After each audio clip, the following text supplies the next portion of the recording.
Прежабичийн эрүүл болно одоо тий эрүүл болно гэж байгаа. Тэгээ нөгөө биеийн жингээ ерөөсөө 10% хасахад л бүх сахарын контролууд нь хэвэн болоод 3 сарын дунджаар нь хамгийн гол хянаж байгаа шүү дээ тий. Тэр бүх үзүүлэлт нь хэвэн болдог. Тэнгийн нэрээр л ингэж ойлгоно. Эрүүл хоолт гэдэг зүйл бас ингэж аяамаар адармаатай нэр шил. Бидний одоо юу гэх 50 жилийн өмнө бид нар ухрах юм бол 100% бол эрүүл хоолтой байхгүй. Үсвэсээгүү. Ягаад гэвэл бид нар хоолгүй байсан учраас.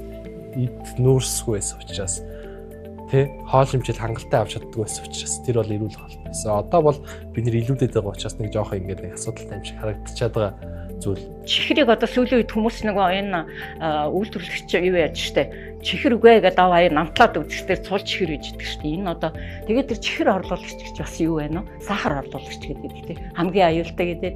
Эдний ялгаа хэлж өгч. Сахар орлуулагч шиглэх юм бол сахарж өсөхгүй тэрэн дээр бол баттай байж болно. Жин нэмэхгүй тэр бол баттай байж болно. Одоо зеро кола уугаад сахарч өсөхгүй тэр бол найдвартай. Тий. За харин гол асуудал нь юу болоод байна вэ гэсэн чинь нэг тийм сахар орлуулагчаас их хэрэглээд байхаар нэг бодис солилцоо талаасаа, гидсний бактери талаасаа бас удаан хугацаанд хэрэглэх нь маш их асуудалтай судалгаа гарч ирж байгаа.